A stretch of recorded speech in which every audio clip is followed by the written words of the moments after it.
tree, the second said, Bodhi has no tree. The first verse said, the bright mirror has a stand, and the second said, there is no mirror stand. Which was right? Which was wrong? No one understood. None of them had become enlightened, so they couldn't recognize an enlightened verse. It is like the judging of a doctoral dissertation. If you only have a master's degree, you cannot judge a doctoral dissertation. It is the same with the enlightened and the unenlightened. Since they were not enlightened themselves, the followers did not understand, and so they simply agreed with the master and said, no, this one has not yet seen his nature. Sutra. The next day the patriarch secretly came to the threshing floor where he saw Huineng pounding rice with a stone tied around his waist, and he said, a seeker of the way would forget his very life for the Dharma. Is this not the case? Commentary. The next day everyone was quiet and no longer worrying about who was enlightened and who was not. The fifth patriarch secretly left his room and went quickly to the threshing floor to see the great master Huineng. As he went he peered about to see if anyone was looking. Just like Shenxia when he had finished writing the verse, he ran silently, darting glances over his shoulder to make sure no one saw him. When the fifth patriarch got to the threshing floor, he saw Huineng pounding rice. He had tied a stone around his waist and pounded rice so that others could eat. What was he doing? He was practicing the Bodhisattva way, forgetting others and having no notion of self. He did not think, why should I pound rice for you to eat? You don't work. You don't do anything at all. I pound rice all day and it is very difficult. He did not think that way. Instead, he thought, you do not work? Fine, I will do it myself, just like one of my disciples who is so busy that when he is called to lunch he says, wait a minute, wait a minute. I really like that kind of disciple, but not everyone can be that way. Isn't that so? The fifth patriarch said. Remember this. It must be this way. You must give up being afraid of difficulty to the point of forgetting to eat. No one knows how many days the sixth patriarch went without eating. No one called him to eat, and he himself forgot about it until he had no strength. He tied a heavy rock around his waist to add weight to his body so that he could pound the rice. I think he used the stone to add to his weight because he had not eaten for some time. However, you should not get attached and think, it was definitely like that. On the other hand, do not think, it definitely wasn't like that.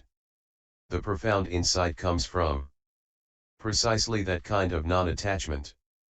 Sutra. Then the fifth patriarch asked, is the rice ready? Huineng replied, the rice has long been ready. It is now waiting only for the sieve. Commentary. This passage in the sixth patriarch sutra is extremely important. The fifth patriarch found the great master Huineng toiling on the threshing floor and asked him, is the rice ready? On one level the question means, have you finished threshing the rice? On another level, the meaning is, have your efforts been successful? Has your work taken you up the road? Why does the sutra say, rice? Because rice is made up of many grains, perfectly shaped, so symbolizing the precious Mani 22 jewel of the self-nature. Is the Mani jewel of your nature ready? Is the light of your mind full? Is the light of your nature full? Is the light of your body full? When the raw grain is boiled in water it becomes edible. The patriarch's question means, how is your cultivation of the way? You have been pounding rice and cultivating dhyana meditation. How is your skill? There are many levels of meaning here. The sixth patriarch, of course, understood the fifth patriarch's question, for it is said, one who has gone through knows one who has gone through, those who do know those who do. The rice has long been ready. My skill was perfected long ago, The sixth patriarch answered. It is now waiting only for the sieve. In threshing rice, a sieve is used to sift out the husks. Here, the sieve represents getting rid of the filth. The fourth chapter of the Lotus Sutra tells of the poor son who spent 20 years getting rid of the filth of the delusions of views and delusions of thoughts. 23. Although the sixth patriarch's spiritual skill was perfected, it still waited for the sieve. He still had to sweep out the filth of the delusions of views and thought. Do you understand now why sutras must be explained? If they were not explained, you would not even know enough to sweep away the filth, and you would be utterly useless. Sutra. The patriarch rapped the pestle 3 times with his staff and left. Huineng then knew the patriarch's intention, and at the third watch he went into the patriarch's room. Commentary. The fifth patriarch rapped the pestle 3 times with his staff and left. Old monks who have left the home life to become bhikshus often carry a walking stick. Sometimes these staffs are made of twisted vines. The great master Hsu Yun 24 said, "We go to pick the ivy, lively like a dragon, beating wind and rain, beating empty space. The ivy vine curves and twists like a dragon who by attacking the wind and rain attacks empty space. That is certainly a case of going out to look for trouble. If that vine were as busy as my disciples, it would have no time to beat space and wind." Knock, knock, knock, went the fifth patriarch's staff, and how do you think he left? If you know, then you know. If you don't know, then you must wait until I tell you. He went out with his 2 hands behind his back, holding his crooked staff. Why did the patriarch rap 3 times? Do you understand the meaning of that? The sixth patriarch understood right away. The rapping meant, "Come to my room at the third watch, at midnight." This is called speaking the Dharma without words. Here in the meditation hall, for example, when the wooden fish 25 is hit twice, it means walk, hit once, it means stop and sit down, hit 3 times, it means meditate. Work hard. All that is speaking the Dharma without words.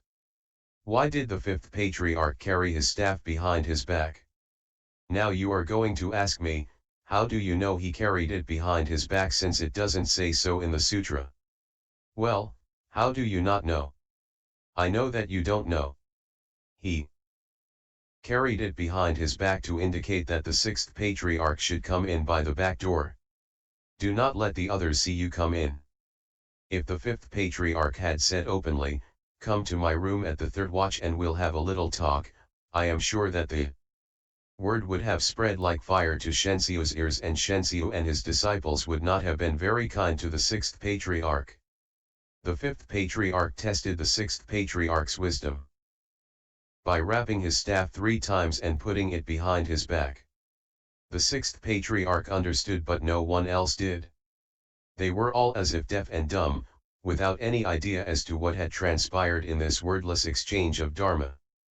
At midnight, as soon as the sixth patriarch entered the room, there was a quick exchange. "What are you doing here?" demanded the fifth patriarch.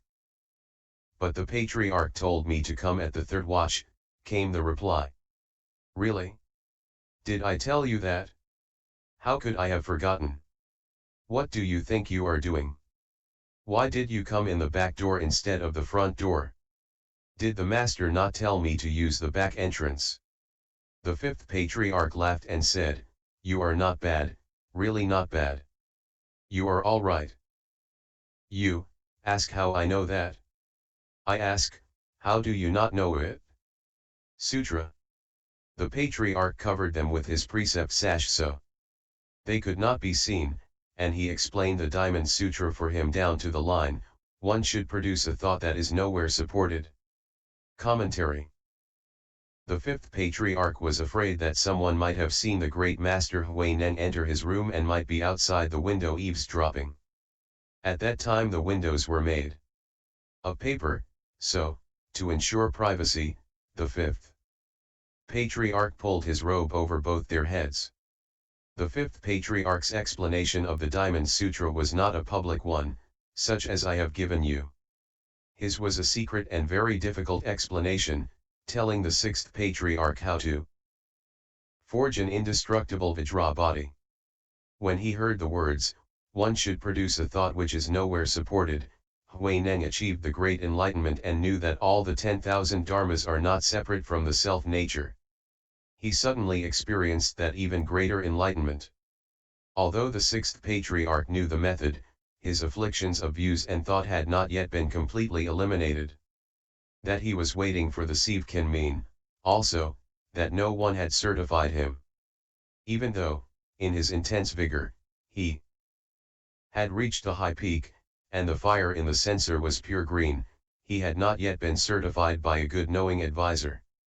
So when the fifth patriarch heard him say that the rice was ready and merely waiting for the sieve, he prepared to certify the sixth patriarch.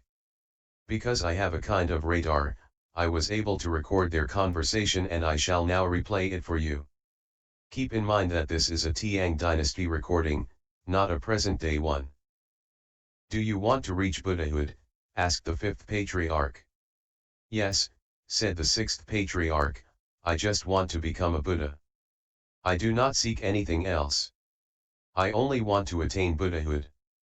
Your resolution is extremely firm, replied the fifth patriarch, but if you want to realize Buddhahood you must first cut off ignorance, for it is ignorance which produces the afflictions of delusion, brought on by false views and false thought. If you want to cut off these afflictions, you must first cut off ignorance. For example, the cycle of birth and death is based on the state of emotional love. When you break through ignorance, then the delusions of false views and false thoughts which are tied to birth and death cease to exist, for ignorance is the root of birth and death. If you want to cut off ignorance and thereby put an end to birth and death, then, as the Diamond Sutra says, produce a thought which is nowhere supported. That means do not dwell in emotional love, get rid of desire, and cast out craving. Then you can bring an end to birth and death. The sixth patriarch heard this and suddenly became enlightened. He saw through to his original face and said, "Ah! It is basically just like this. It is not difficult at all. In fact, it's very easy." Thus he became enlightened. This has been a Tang dynasty recording which has just been played for you to hear. In cultivating and studying the Buddha Dharma, you should produce an unsupported thought. That means to dwell neither in emotion nor love. If you dwell in emotion and love, you dwell in ignorance, and thus in birth and death. If you do not dwell in emotion or in love, if you do not dwell in existence or non-existence, you know the middle way. The middle way is not separate from existence and is not separate from emptiness, nor does it exist elsewhere. The ability to transform emotion and love into genuine prajna wisdom is enlightenment. Not changing them is confusion. It is said, although the sea of suffering is inexhaustible, a turn of the head is the other shore. The difference between confusion and enlightenment is just in knowing how to turn. If you accept emotion and love and run after desire, then the more you run, the more confused you become. If you can turn your head, you arrive at Nirvana, the other shore. If you do not turn your head, you become more and more confused. The more confused, the farther away you are and the deeper you sink into confusion. But although you are extremely far off, one turn can be sudden enlightenment. Sudden enlightenment is awakening. Awakening is the Buddha. You may be thinking, if I become a Buddha, there won't be any work for me to do. Wouldn't I just sit in a lotus flower all day and wait for people to come and light incense and bow before me? Frankly, I don't think that sounds the least bit interesting. If that is what you think, you can go on being a living being, but you can be a living being who is a friend to others, taking them across to Buddhahood. You need not worry about Buddhahood being uninteresting. Yesterday I talked about the ghost who had no trouble and as a consequence did not want to become a person. I've been a ghost for 3,000 years, without happiness, without fears. Shen Kung tells me to go be a man, but I really just don't think I can. The ghosts have no fears, but they only come out at night, because they belong to the yin, the darkness principle. The Buddha is totally yang, like the light of the sun. So, you decide. Do you want to be a ghost or a Buddha? If you want to be a ghost, then it is all right to have emotion and love. But if you want to be a Buddha, you must produce a thought which is nowhere supported. Sutra. At the moment he heard those words, Hui Nang experienced the great enlightenment, and he knew that all the 10,000 dharmas are not separate from the self-nature. He said to the patriarch, "How unexpected! The self-nature is originally pure in itself. How unexpected! The self-nature is originally neither produced nor destroyed. How unexpected! The self-nature is originally complete in itself. How unexpected! The self-nature is originally without movement. How unexpected! The self-nature can produce the 10,000 dharmas." Commentary. Great enlightenment penetrates to the beginning and to the end. It is a complete understanding of the deep prajna wisdom. Because the sixth patriarch understood prajna wisdom, he said, the 10,000 dharmas are not separate from the self-nature, for the mind produces the 10,000 dharmas. The sixth patriarch exclaimed that the self-nature is pure. Why, then, does the sutra say earlier that the self-nature is neither defiled nor pure? The term pure represents the appearance of the original substance, because the concept cannot be represented any other way. Here, pure means originally pure and does not refer to the purity which is the opposite of defilement. Production and destruction, birth and death, occur because living beings become attached. Without attachments, where would birth and death come from? Where would they go? There is no such thing as birth and death. The sixth patriarch realized that the self-nature is originally complete in itself, with nothing lacking and nothing in excess. It cannot be added to or depleted. In the final analysis, the Buddha is not greater than ordinary living beings. Why do living beings fail to understand that? Because they turn their backs on enlightenment and unite themselves with the dust of external objects. With their backs turned, they cannot recognize the precious things that are originally theirs. They cast the root aside and grasp at the branches, seeking pleasurable sensations which are false. They grasp at fame and profit, stupidly. Living beings are upside down, they have no concentration power. But, nevertheless, their self-nature is without movement. Not only is that true of the sixth patriarch's self-nature, but the self-nature of all living beings is unmoving, too. All are equal. The 10,000 dharmas are produced from the self-nature, and the self-nature includes all of existence. The master hadn't comprehended that before, but now at last he understood the wonderful principles. Sutra. The fifth patriarch knew of Hui Nang's enlightenment to his original nature and said to him, "Studying the Dharma without recognizing the original mind is of no benefit. If one recognizes one's own original mind and sees one's original nature, then one is called a great hero, a teacher of gods and humans, a Buddha." Commentary.